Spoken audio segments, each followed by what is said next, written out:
College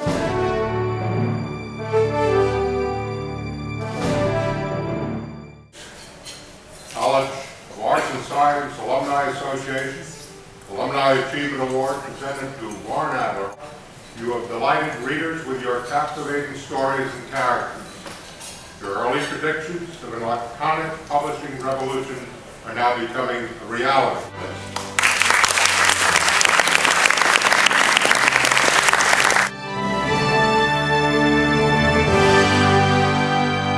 It's my pleasure to welcome you to the 2009 Dean's Luncheon. It is with great humility and some measure of astonishment for me to accept this wonderful honor 62 years after earning my degree at NYU. I can remember vividly my college days at University Heights, that stunningly beautiful campus in the Bronx that was regrettably sold by NYU in 1973, a big mistake.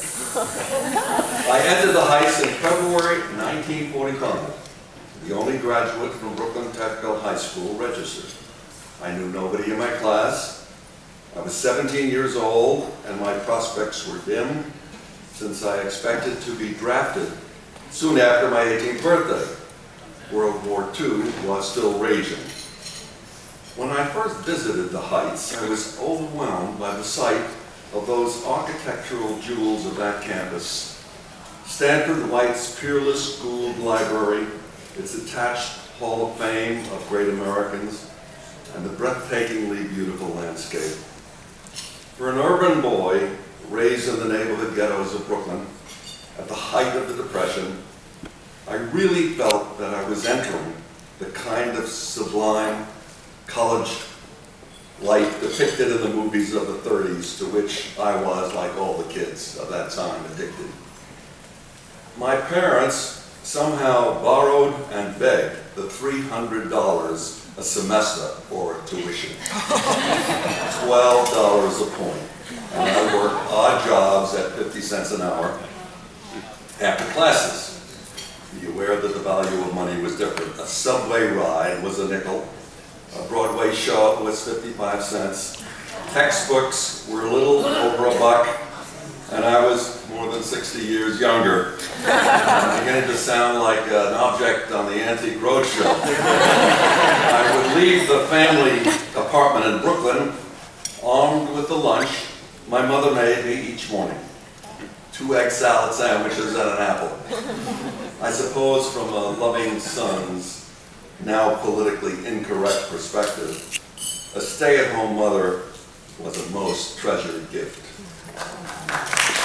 Armed with my sustenance, I would walk the 6 blocks to the subway, spend the hour and a half on my journey to Burnside Avenue in the Bronx, walk another 10 blocks to this little campus oasis, plunked square in the middle of a very urban environment.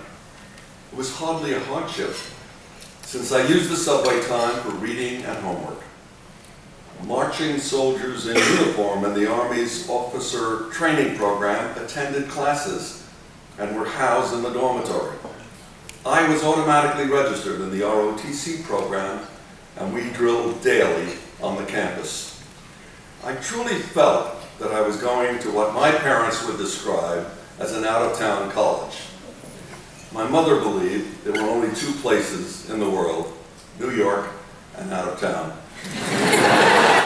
In fact, I was inspired by the Heights campus, so inspired that I ran for president of the freshman class. On the platform of bringing back the old customs of college life that I had learned from these Hollywood versions, I actually remember a reference from that strange campaign speech that I made. Something about the romance of goldfish swallowing and wearing pork pie hats. I must have touched a weird nerve and was miraculously elected. My father carried the clipping of my victory from the Heights newspaper in his wallet until the day he died, as if I had been elected President of the United States. My freshman year was rather eventful, to say the least. I entered in February. The Germans surrendered in May. The atomic bombs were dropped in August, and soon the Japanese surrendered, freeing me from the immediate prospect of military service. I've spent the last 6 decades searching those Times Square celebration pictures, hoping to find that skinny NYU student. I was there both times, mostly shouting with joy and kissing strange girls. So what did I get from my college years at NYU? Treasure beyond words. For it was here in this institution that I discovered my calling. My freshman English teacher, Don Wolf, set the course for my future as if he had lashed the tiller of my life sailboat in a fixed position. I'm sure he never knew it, but it was his little complimentary scribbling comments in red ink written on my compositions, and the way he taught us the power of the written word and introduced us to that vast, mysterious world of the creative imagination that set the course my life would take.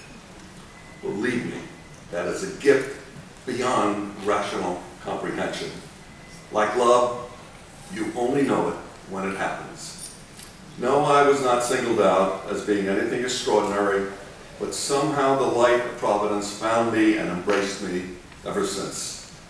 Thanks to this inspired teacher, I knew almost at once who I was and what I wanted to be and become. That moment is enough to endear me to my alma mater forever. I'm sure I am not alone. To have the astounding luck to find a sainted professor who impacts powerfully on one's life is, I truly hope, not as rare an experience as I describe. Instantly, I became an English major and reveled in those wonderful classes taught by Professor Rani, who introduced me to the European novels, which I still read again and again to recharge my literary batteries. And of course, in the Bible as history, which was taught by Dean Baer, whose picture is in your office, Dean. To this day, I'm an avid student of literature and the Bible. In my view, one of the greatest novels ever written, whose narrative drive continues to engage my interest. Perhaps I'm still trying to figure out how a book written nearly 3,000 years ago continues to be a bestseller. Yes, I'm gratified to receive this honor, but somehow I believe the award should be in reverse.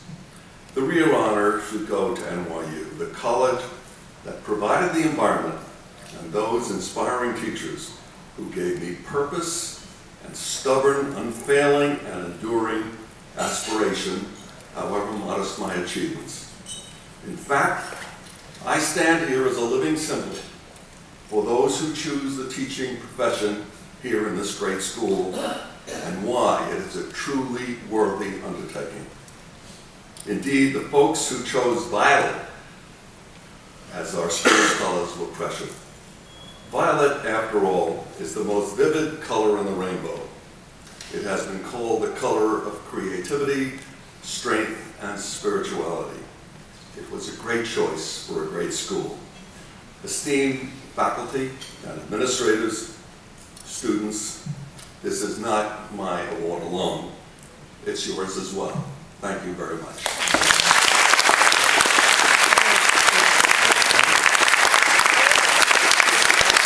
So John, how's it feel to be at this momentous occasion? It's exciting to see where my mom and dad went to school.